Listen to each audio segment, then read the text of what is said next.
সাবেক প্রধানমন্ত্রী শেখ হাসিনা এবং সাবেক শ্বেতমন্ত্রী ওবায়দুল কাদের সহ 7 জনের বিরুদ্ধে মুদি দোকানদার আবু সাইদকে হত্যার অভিযোগে মামলা করা হয়েছে। ঢাকার মেট্রোপলিটন ম্যাজিস্ট্রেট রাজেশ চৌধুরীর আদালতে এসএম আমির হামজা নামে এক ব্যক্তি মামলা করেছেন। নিরীহ নাগরিক হত্যার বিচার চেয়ে তিনি এই মামলা করেছেন বলে জানিয়েছেন। এই বিষয়ে শুনানি শেষ হয়েছে, আদেশ করে দেওয়ার কথা জানানো হয়েছে। মামলার অন্য আসামিরা হলেন সাবেক স্বরাষ্ট্রমন্ত্রী আসাদুজ্জামান খান কামাল, পুলিশের সাবেক আইজিপি চৌধুরী আব্দুল্লাহ আল মামুন, অতিরিক্ত কমিশনার মোহাম্মদ হারুনুর রশিদ ও যুগ্ম কমিশনার বিপ্লব কুমার সরকার। এছাড়াও অজ্ঞাত পুলিশ কর্মকর্তা বা পুলিশের সদস্য তৎকালীন সরকারের ঊর্ধ্বতন কর্মকর্তাদের অজ্ঞাতনামা হিসেবে মামলায় আসামি করা হয়েছে। কোটা আন্দোলন চলাকালে শিক্ষার্থী ও সাধারণ মানুষের উপর পুলিশ নির্বিচারে গুলি চালালে শিক্ষার্থী ও সাধারণ মানুষের উপর পুলিশ গুলি চালায় গত 19 জুলাই বিকেল নাগাদ মোহাম্মদপুরের বসিলায় আবু সাইদ নামে ওই দোকানি নিহত হন। গণ আন্দোলনের মুখে গত 5 আগস্ট দেশ ছেড়ে ভারতে পালিয়ে যাওয়ার পর শেখ হাসিনার বিরুদ্ধে এটি প্রথম মামলা। উল্লেখ্য, নিহত সৈয়দকে তার গ্রামের বাড়ি পঞ্চগড়ের বোদা উপজেলার নতুন বস্তি প্রধানহাটে নিয়ে দাফন করা হয়। তার মা, স্ত্রী, ছেলে সন্তান সেখানে থাকেন। এই কারণে তারা ঢাকায় এসে মামলা করতে অপারগ। বিবেকের তাড়নায় আইনের শাসন প্রতিষ্ঠার জন্য তিনি মামলা করেছেন বলে বাদী এজাহার আবেদনে উল্লেখ করেছেন। তবে সূত্রের খবর, ভারত সরকার বাংলাদেশের বর্তমান অন্তর্বর্তী সরকারের নিকট অতি দ্রুত শেখ হাসিনাকে তুলে দেওয়ার জন্য আবেদন জানাবেন। Bureau report, news Tripura 24। অনেকেই হয়তো ভয় পাচ্ছে, শেখ হাসিনার বিরুদ্ধে মামলা করতে চায় না। অনেকেই হয়তো মনে করছে যে তার অনেক ক্ষতি হবে। আমাকে অনেকেই মামলার আগে বলেছিলেন যে তুমি এটাতে যেও না, কিন্তু শুধুমাত্র বিবেকের তাড়নায় যে এই ছেলেটাকে কেউ কোনোদিন অ্যাটেনশনই দিল না, একটা লোক মারা গেল মাথায় গুলি খেয়ে, কেউ কিছু বললো না, গেলও না তার বাড়িতে, বিবেকের তাড়নায় আর থাকতে না পেরে আজকে এসে খুনি হাসিনার এগেনস্টে হত্যা মামলার জন্য আবেদন করেছি। আমরা আজকে ঢাকার সিএমএম কোর্টে এসেছি একজন নিরীহ মানুষের পক্ষে একটা মামলা করতে। আমি যার পক্ষে মূলত মামলাটা করতে আসলাম, যার মৃত্যুর জন্য, ওনার নাম হচ্ছে আবু সাইদ।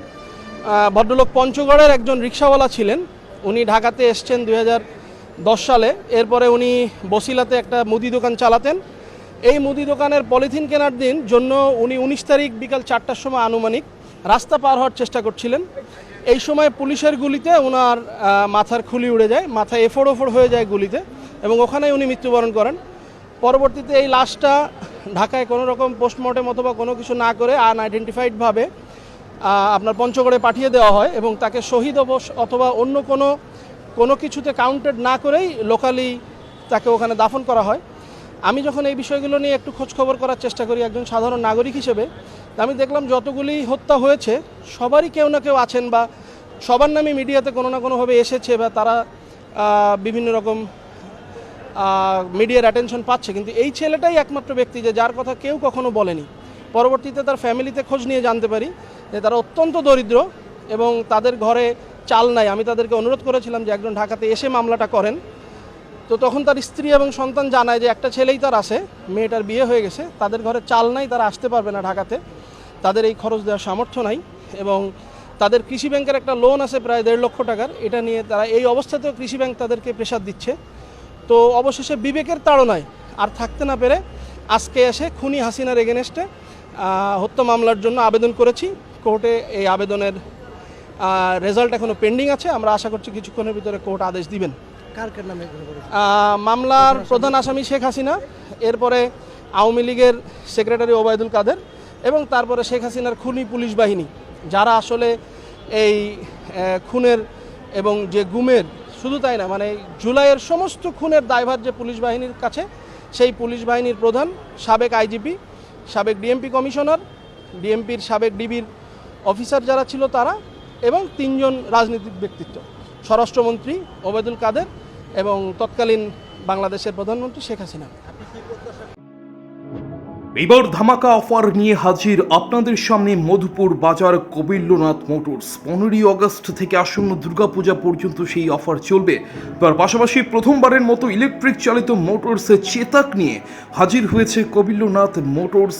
মেয়েদের জন্য পুজোর বিশেষ স্পেশাল অফার।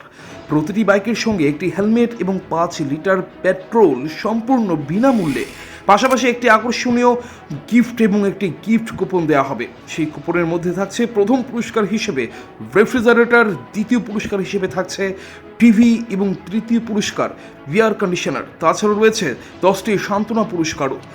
এছাড়া পার্সের ক্ষেত্রে 5% ডিসকাউন্ট, ইঞ্জিন অয়েলের ক্ষেত্রে 10% ডিসকাউন্ট এবং পেট সার্ভিসের ক্ষেত্রে 50% পর্যন্ত ছাড়। তাই আর দেরি না করে আজই চলে আসুন মধুপুর কবিল্যনাথ মোটরসে। ঠিকানা মধুপুর পশ্চিম বাজার। যোগাযোগ করুন 9863507015 অথবা 9362025167 এবং 7005951912 এই নম্বরে।